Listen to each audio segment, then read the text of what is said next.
What would you do if you opened your door and found the night itself made of wolves, hundreds of eyes, all fixed on your sheep?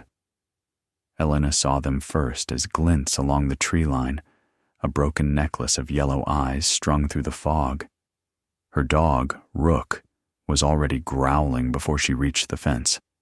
The sheep jammed into one another, bells clinking wildly, wool shifting in waves of panic. The cabin's lamplight washed weakly over the yard, not quite touching the darkness where the wolves waited, not pacing, not passing through, waiting, like an army deciding when to start the war. She had never seen so many wolves in one place, not in all her years on this mountain, not in all her father's stories. 3 packs, maybe 4, braided together into something larger, something wrong. Their bodies moved restlessly between the trunks, but an invisible line held them just beyond the fence. Rook leaned against her leg, muscles tight, black fur bristling. Elena rested a steadying hand on his head and felt her own pulse pounding there. She fired a warning shot into the air, just to feel less helpless. The rifle's crack tore through the basin, echoing off the slopes and vanishing into cloud. A few wolves flinched back, paws skidding in the snow. Most didn't move at all. Their eyes blinked once, twice, then settled back on the pen. They were hungry enough, or desperate enough, to stand their ground against gunsmoke. That chilled her more than the wind finding its way down her collar. Inside the cabin, the radio hissed and muttered on the table, its green light a tiny, stubborn star. "Burke, it's Elena at North Basin," she said, voice tight. Static answered, then the ranger's tired drawl cut through. Other ranchers, lower down, had called about lost stock. Tracks everywhere, wolves where wolves shouldn't be. Something about an empty hunting camp up near the high ridge. Regulations. Investigations later. For now. Stay inside, Elena. Don't do anything stupid. They'll move on. They're not moving, she said, staring at the fence. Her breath fogged in front of her. There's too many to just move on, Burke. She almost told him about what she'd found that morning at the creek. The dead wolf lying half frozen on the bank, foam crusted at its mouth, eyes clouded in a way that wasn't just death. The rope embedded in its neck, fresh fibers stained dark, dug into flesh like someone had tried to leash a storm and failed. But the radio crackled and his voice blurred, and suddenly she didn't trust language to carry what she'd seen. She ended the call without saying goodbye, the way people do when they're already somewhere else. The image of that rope wouldn't leave her. Wolves didn't wear collars, not unless a human had been close enough, cruel enough, to force one on. Now 100 of them ringed her little world. Coincidence didn't live long up here. Elena unrolled the old map on the table.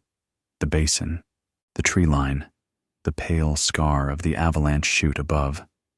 Her father's faded note sat like a whisper near the ridge. Cornice unstable. Don't linger. She didn't want to think about avalanches. Snow roaring, world drowning in white, the feeling of being turned into part of the mountain without permission. Her brother's gloved hand had vanished in a slide just like that. 16 years old, laughing 1 minute, swallowed the next. The memory still sometimes woke her with her nails dug into her palms. But the wolves outside weren't a memory. They were a weight pressing in on the cabin walls. If she stayed, the pen would eventually break. If she ran, the sheep were finished. Either way, something she loved would be buried. Rook paced between door and window, nails ticking, breathing sharp and fast. The sheep's bleating climbed higher, thinner, fraying into something that made her chest hurt. Elena's gaze kept drifting back to the map, to that penciled warning at the chute. unstable snow above, starving wolves below. Somewhere between them was an answer so reckless it felt almost like a sin. She dug into the storage room and came back with a canvas bag of flares Burke had insisted she keep. For helicopters, he'd said. For emergencies. The way the wolves howled outside, this qualified. She laid the flares beside the map and studied the basin with a hunter's eye. If she could draw part of the pack up toward the chute, make them commit to a chase, then one well-placed shot might wake the cornice. Let the mountain fall on them instead of her sheep. It was a bad plan. A desperate one. It also might be the only one. Her thumb traced her father's pencil lines. Dangerous terrain. Deadfall. Old slide paths. The more she looked, the clearer the route became. When she lifted her head, Rook was watching her as if he already knew. "Yeah," she said softly. "We're going out." The words settled in the air like dust, quiet but irreversible. She shrugged into her coat, scarf, hat, fingers moving on the clean, cold rhythm of preparation. Rifle checked and loaded, rope coiled. Flares wrapped tight again and slung over her shoulder. Outside, a howl rose and split into many, overlapping like waves. The cabin suddenly felt too small to contain her fear. Too small to contain any future where she did nothing. She opened the door a crack. Winter shoved its way in, smelling of iron and pine and fir. The yard glowed faintly under the lantern she left by the pen. Snowflakes drifted through the light, lazy, still deciding what kind of storm they wanted to become. The wolves shifted as she stepped out, a ripple passing along the tree line. Not closer, not farther, just ready. Elena walked to the pen, Rook pressed against her knee, body a warm line in the cold. Inside the low stone wall, the sheep surged toward her, seeking comfort and safety they thought she actually possessed. Their eyes were wide and wet, reflecting lantern light like more frightened stars. She chose them quickly because thinking too long would gut her. The scarred old ewe who always walked first. Two heavy, sensible wethers. One lean, stubborn yearling who refused to be afraid of anything until the last probable second. She threaded rope loosely through their collars, enough to keep them together, not enough to drag them down if they fell. They breathed hot air onto her wrists, trusting her without understanding. "I'm sorry," she whispered, voice barely sound. "But this is the only way I see where any of us live through the night." Rook slipped to the pen gate, planting himself between the chosen sheep and the waiting dark. When Elena opened the gate, the rest of the flock surged forward, stopped only by his snarling presence. The four roped animals stumbled out into the open, hooves slipping on the packed snow. The wolves felt the tiny shift, predator sense twitching.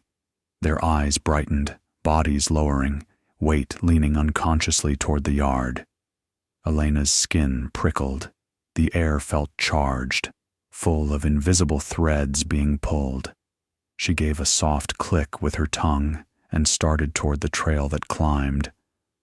The forest swallowed them after 10 steps. Cabin light thinning, then gone. The world narrowed to the rope in her hand, Rook's shadow weaving ahead, the soft grunt and chime of the sheep behind. Snow deepened quickly once they left the trampled yard, crust cracking under her boots. On either side, the wolves flowed between trees like smoke, rarely visible, always felt. She caught flashing eyes now and then, the brief outline of ribs, a tail.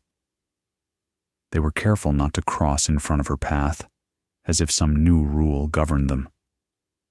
They moved like something organized. One wolf did break the pattern. It stepped out where the trail bent, just far enough that lantern glow brushed its fur. Big, rough-coated, shoulders heavy. Around its neck, the hair didn't sit right. When it lifted its head, she saw a hairless ring of scar, pale against gray. Rope had once bitten there, hard enough to leave a permanent mark. Elena's breath snagged. The wolf held her gaze for a heartbeat too long. Not wild blankness, something like recognition or accusation. Then it peeled back its lips in a soundless snarl and melted back into the trees, leading. The slope grew steeper, the trees thinner. Wind began to find them, sliding down the mountain's spine and slipping icy fingers under her scarf. The sheep struggled, lungs puffing clouds, legs sinking. Elena coaxed them on with low sounds, the way her father had taught her. Not words, but rhythm. Rook darted from side to side, keeping them together, teeth snapping inches from panicked flanks whenever they tried to bolt. Behind them, the wolves' footfalls softened as snow deepened, but their presence thickened. They were coming. She could feel hunger tightening like wire around the entire basin. The trees opened onto the lower bowl of the avalanche, chute with alarming suddenness. One moment they were under heavy branches, the next the sky spread above them like bruised glass. The bowl rose ahead in a white arc, curving up toward a jagged rim of rock. Above that rim, the cornice hung. An overhanging slab of snow curled like a frozen wave about to break. The air here had a different taste. Still, heavy. Listening. Old slide debris leaned half-buried along one side. Shattered trunks, rocks, snapped limbs, ghosts of previous collapses frozen mid-tumble. The sheep sensed the openness and balked, crowding backward. Predators loved open ground. Rook rushed them, barking sharp and furious, teeth bared until they lurched forward again. Lana, the name Elena had never said out loud for herself since she buried her brother, rose like an echo in her skull. You playing the mountains games now? She imagined him teasing. Her chest ached. Playing, or refusing to lose by someone else's rules. The wolves emerged at the tree line, ringing the bowl like dark punctuation marks. Yellow eyes, steam from nostrils, a low, collective murmur. Elena yanked a flare from the canvas bag with fingers that didn't feel like hers. Teeth tore the cap off. It fell forgotten into the snow. She struck the end hard against the casing. For one horrible second, nothing happened. Then the flare roared to life, vomiting red light and sparks. The bowl lurched from gray into blood-colored nightmare. Snow glowed crimson. The sheep became moving lumps of raw meat in the glare. Rook's fur lit from within, eyes twin coals. The wolves flinched, snarling, turning their heads away. The ones at the edge skittered and hopped like burned things. The flare bought maybe a circle of 10 yards where the wolves didn't immediately pour in. Outside it, they prowled along the boundary, testing. Some tried quick dashes that ended in yelps when sparks kissed their paws. The big scar-necked wolf stayed farther back, pacing, evaluating.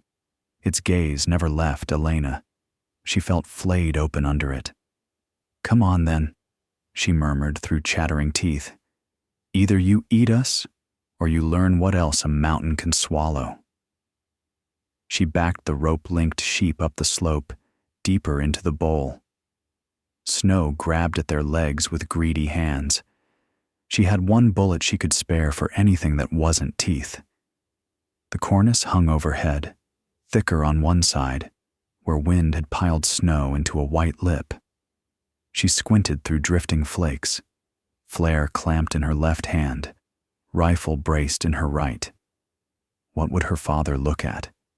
The hollowed underside, the hairline shadow where weight strained against nothing. She found a spot that made her nerves sing. A subtle sag, a color difference only someone who lived here would see. The wolves watched her, confused by prey that pointed thunder at the sky instead of them. Her finger squeezed the trigger. The rifle's recoil punched her shoulder, familiar and awful. Sound slammed off rock, off snow, came, back in jagged fragments. For a breath, the mountain held. Then a crack like splitting bone ran along the cornice. A line of darkness zipped across its face. Snow shifted, settling first, then sliding. The overhang groaned deeply, a sound she felt more than heard, as if the whole ridge were grinding its teeth. The nearest wolves froze, ears flat, panic flashing through their bodies faster than thought. They knew this sound. Every creature up here did. "Run!" Her shout tore her throat, lost almost immediately under the mounting roar. Rook was already moving, instincts faster than orders. He hurled himself toward a slight rise she'd marked earlier, barking hoarsely at the sheep. Terror finally lined up with training. They bolted after him, rope stretching, nearly yanking her off her feet. She stumbled, half dragged, half pushed, flare tumbling from her hand. It vanished instantly in the churned snow, red light smearing and then snuffed. The world dulled back to storm gray, except for the growing white wall coming down. The avalanche dropped into the bowl like a building collapsing in slow motion. At first it looked almost gentle, a soft tilt of snow. Then the whole slope accelerated, picking up chunks of ice, rock, old debris, turning from powder to grinding machinery. The sound became everything. Thunder, freight train, ocean. Air crushed against her back, shoving. She threw herself behind the rise, arms over her head, body curling around the image of Rook and the sheep without seeing them. Snow slammed over the ridge in a boiling wave. For a moment, she couldn't breathe, couldn't think, couldn't remember her own name. Her brother's face flashed across the darkness behind her eyes, hair full of snow, laughing as he shouted something she couldn't hear. Then he was gone again, replaced by the sensation of weight and noise and nothing solid. "Not this time," she forced out, though her mouth filled with cold. Her fingers dug blindly into the packed slope, anchoring. The world shook. The mountain roared its old, terrible language. Time stretched into something thin and frayed. She had the absurd thought that if she ever saw open sky again, she'd never complain about the wind. When silence finally came, it dropped so suddenly her ears rang. Snow settled around her in little sighs and trickles. Elena stayed curled for a few seconds longer, afraid that moving would wake the mountain again. Then she coughed, spat ice, and dragged herself onto her knees. The bowl was unrecognizable. Where there had been gentle curve, there was now a crumpled river of snow frozen mid-flow, ridges and troughs and scattered debris. Broken branches, half-buried rocks, dark shapes that might have been animals. Or just her fear, finding outlines where none existed. A thin, strangled bleat cut through the ringing in her ears. Then another, from a different direction. Elena's heart lurched. "Rook," she rasped, voice shredded. For a horrible beat, nothing answered. Then, faint and hoarse, came a single bark from her right. Relief almost knocked her back down. She slid, scrambled, half stumbled off the rise, legs trembling, hands plunging into snow. The nearest trapped sheep lay on its side, body buried to the shoulder, eyes wild. She dug with numb fingers, scooping snow away, murmuring nonsense. Rook appeared beside her, coated in ice, one ear bloody, digging like a creature possessed. They freed the first sheep, then a second, then a third. One didn't move when they reached it, neck bent wrong, tongue dark in the cold air. Elena pressed her hand briefly to its flank and moved on, grief postponed by necessity. Here and there, hulking shadows under the snow suggested wolves imprisoned in their own hunger. A paw here, a torn ear there, no movement. The scar-necked wolf was nowhere she could see. Maybe beneath, maybe gone. The bowl smelled of churned earth and broken ice and sweat. The raw, ugly scent of something enormous having just passed. By the time she'd hauled the last living sheep onto its trembling feet, her arms burned and her knees felt like someone else's. Rook leaned into her leg, panting, whole body shaking. They had 4 survivors out of the 5 she'd led up. Fewer wolves, for now. Fewer sheep forever. The storm had thickened while they fought under it. Snow fell harder, meaner, coming sideways on a new wind. The mountain was eager to cover what had happened, to smooth and soften and bury. "We're not staying up here," she said, voice rough. "We're going home, while there's still a trail." The descent felt longer than the climb, though gravity did most of the work. The sheep moved stiffly, exhausted, occasionally stumbling into her legs. Rook stayed close, too tired to range ahead far. The forest below greeted them with a stunned kind of quiet. No howls, no yellow eyes between trunks. Whatever wolves had survived were keeping low, licking wounds, learning fear again. Snow thickened on branches, bending them.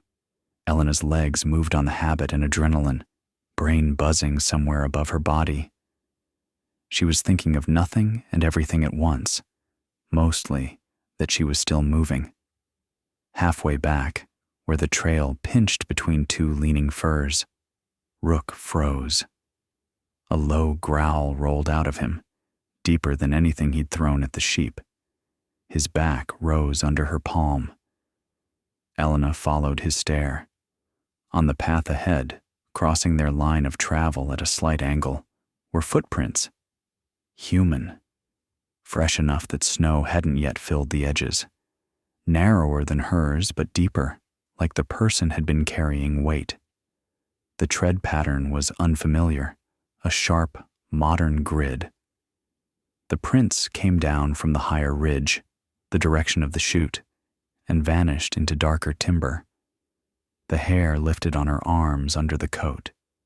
Someone had been up there, close enough to watch the basin, maybe close enough to see the wolves ring her cabin.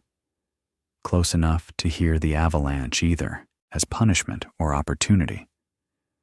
Rook sniffed the nearest print and sneezed violently, backing away with his ears pinned. He didn't like the scent. Neither did she. It smelled like fuel and metal, and something sour underneath. "So you were here," Elena murmured to the trees, "while they starved, while they came for us." Snow whispered around her, carrying no answer at all. Elena stood over the tracks until the cold bit bone deep. Snow sifted into the edges, softening the sharp boot shapes as she watched, erasing the stranger 1 grain at a time. Rook's growl faded to a low, uneasy whine. She felt the old, familiar pull to turn away, drag the sheep home, bar the door, pretend the only enemy tonight had been hunger and teeth. But now she knew better. Someone had been moving above the wolves, shaping their desperation like weather. She forced herself to move again. Survival came first. Vengeance, questions, justice, whatever name it took, could wait until daylight. Back at the cabin, she got the sheep inside the pen with clumsy hands, counting them twice, then once more just to hear the numbers. Rook limped in circles, checking every corner of the yard as if wolves might still be hiding under the snow. Only when she dropped the bar across the door did his shoulders finally sag. The night closed around the cabin, heavy and white. Wind began to lean into the walls, testing. Elena fed the stove until the iron glowed and hung a blanket over the door to keep out drafts. Her body shook with leftover adrenaline and exhaustion, but her mind refused to slow. The avalanche replayed every time she blinked. Snow swallowing wolves, swallowing sound, almost swallowing her. Between those flashes, she saw the scarred wolf's eyes and the ring of raw flesh around its neck. On the table, beside the radio, she laid the length of rope she'd cut from the dead wolf at the creek. It was stiff with old ice, and something darker dried into the fibers. Not ranch rope. Too clean, too new, braided tight. The kind packed in plastic in town hardware aisles. She stared at it while the radio hissed. Burke's voice came through in fragments, calling other call signs, coordinating lower valley patrols. She didn't answer him yet. Words felt too small for the shape of tonight. Eventually, she spoke anyway. "North Basin," she said, voice rough. "We had 100 wolves come down on the cabin. I triggered a slide in the upper chute. Most of them are under it now." The silence that followed was thick, like Burke had forgotten how to breathe. When he finally answered, his voice had lost its lazy humor. He asked if she was hurt, asked about the sheep. Then, more carefully, "Elena, are you telling me you started an avalanche on purpose?" She could have softened it, called it an accident, let him picture her as reckless instead of deliberate. But something in her refused to bend. "Yes," she said. "I did. And I found a dead wolf this morning with rope burned into its neck. There are boot prints coming down from the ridge, right across my trail. Someone's been up there, Burke. Someone messing with them." The radio crackled, swallowing parts of his reply, but she heard enough. Disbelief first, then concern, then the bureaucratic caution he'd learned in town meetings. He promised to hike up with a deputy when the storm cleared. Maybe tomorrow, maybe the next day. "Don't go up there alone," he added, like a reflex. "Let us take a look." She almost laughed. The sound came out thin and humorless. "Storm's already erasing the prints," she said. "You won't see what I saw if you wait." But arguing was useless. The mountain listened to snow, not radios. She clicked off before he could talk her into waiting, then sat in the dim cabin, staring at nothing. Sleep came in broken, shallow pieces. When she closed her eyes, she heard the avalanche again, felt the world drop. When she opened them, the window showed only white. Rook woke her once with a soft bark, nose pressed against the glass, as if trying to scent trouble through the storm. She scratched his neck until his breathing slowed. At some point, gray seeped into the whiteness outside, morning bleeding through. Her muscles screamed protest as she pushed herself upright. Purpose moved her where rest refused. She ate standing up. Cold stew, bread gone stiff at the edges, barely tasting it. Rook limped but walked, the cut on his ear crusted dark. "We're just looking," she told him, as if he'd asked. "Just seeing how much the mountain covered." The lie sat sour on her tongue. She bundled into her coat again, slung the rifle, slipped the rope sample into her pocket. Outside, the wind had softened, but the snow was deep, reshaping everything. The sheep lifted their heads drowsily in the pen, unaware of the new line she was about to cross. Following yesterday's trail was like tracking ghosts. Her boot prints were half swallowed, edges blurred, but still there if she knew where to look. The wolves' tracks had nearly vanished, just occasional dents in the white frozen mid-flight. The human prints were fainter still, only a hint of pattern in sheltered spots where wind hadn't scraped them away. Rook moved with his nose low, following smell where sight failed. Every now and then he growled under his breath, the fur along his spine rippling, then pushed on, as if compelled. They bypassed the chute, its mouth now a smooth, dangerous swell. Elena felt the pull of it in her bones and kept a respectful distance.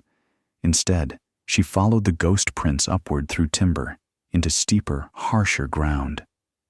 The trees thinned. Rock showed through, dark ribs under the snow. Bits of trash began to appear. First a crumpled candy wrapper, then half a cigarette butt frozen in ice. A footprint beside it ground deep, like someone had stood there a long time, watching the basin.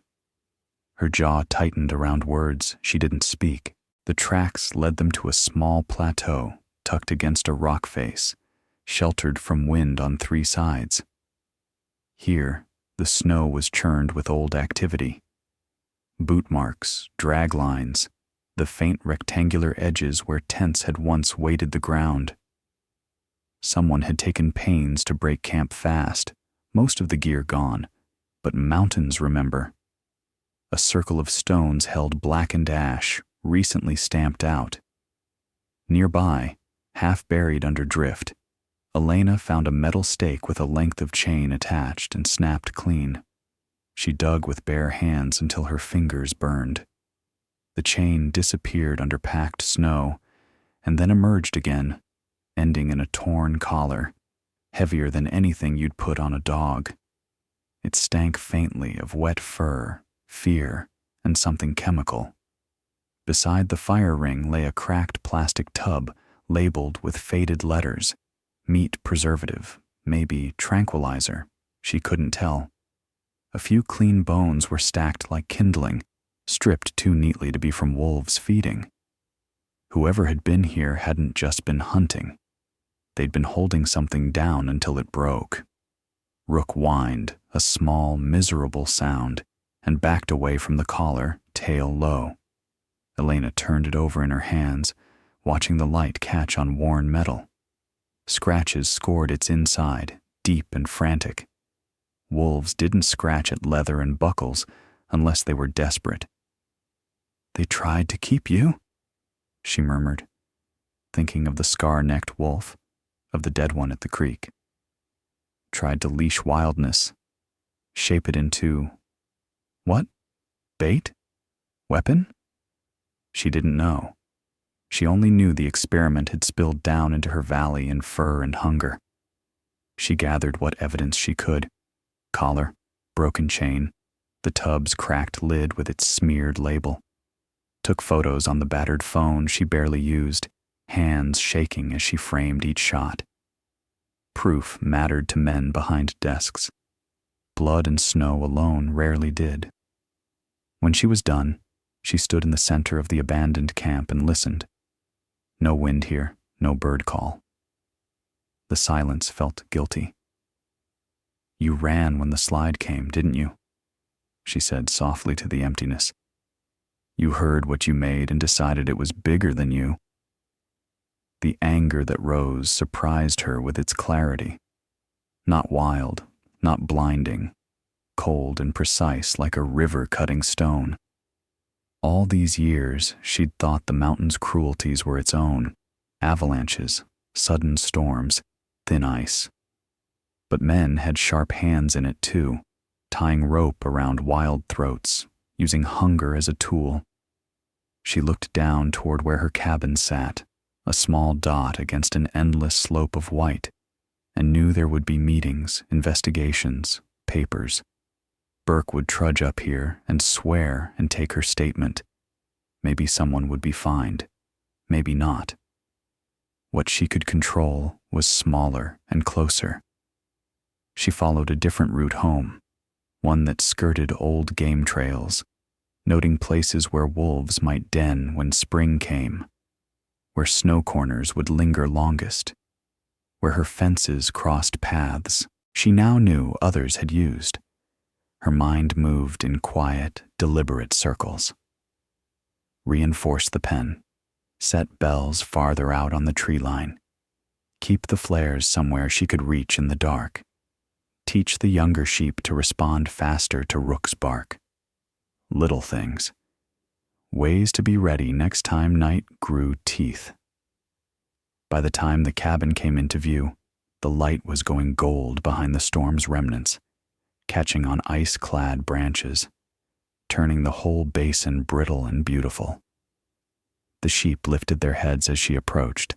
Some came toward the fence, as if to ask where she'd gone without them. Rook trotted a little ahead, despite his limp, proud to be bringing her back. The sight of home hit her harder than the cold ever had, knocking loose something in her chest that finally slid into place, like a bone setting after a long ache. Inside, warmth wrapped her in its small, imperfect arms. She laid the collar and chain on the table beside the map, then turned the radio on. When Burke answered, she told him what she'd found in simple, spare sentences, no drama added. The silence on his end deepened as the pieces clicked together. He promised again to come. Promised he'd bring others, that whoever had run this camp wouldn't walk away untouched.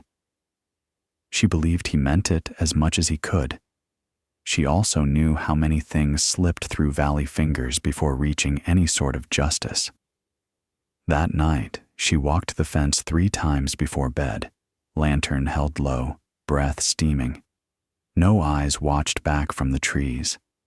The wolves that remained were keeping their distance, relearning caution. Somewhere under the snow in the chute lay bodies that hadn't deserved rope or starvation, only their own wild lives. She stopped once, mitten resting on a fence post where her father's hand had worn the groove. "I'll keep watch," she said quietly to the dark. "For them. For us. For you too, you stubborn old mountain." Later, lying in bed with Rook's warm weight tucked against her, she listened to the quiet. The storm had finally blown itself out. Stars pushed through thin cloud, their light washing faintly through the small window. Grief for her brother, for the dead wolves, for all the losses layered into these timbers, passed through her not as a drowning wave, but as a slow current. It didn't feel smaller, just knowable. Shape she could trace with her fingertips. Each breath came easier than the last. She dreamed near morning of the scar-necked wolf again, but differently this time. It stood not on a distant ridge, but at the edge of her yard, just beyond the fence, body half turned as if ready to vanish. No snarl, no charge, just watching. Behind it, the trees were quiet and whole. In the dream, Elena stepped to the fence and set her hand on the post. "We survived each other," she said, unsure if she was apologizing or forgiving. The wolf's ears flicked. It lifted its head to the lightening sky and melted back into the woods. When she woke, dawn was pouring thin blue into the cabin. The map lay open on the table, notes waiting to be added. Outside, the mountain was the same and not the same. Ridges, trees, drifts, scars. It would always be capable of great, indifferent violence. So would people. But now, between them, stood one tired woman, a dog with a torn ear, and a flock of sheep that had no idea how close they'd come to becoming ghosts. Elena sat up, swung her feet to the floor, and reached for her boots with steady hands.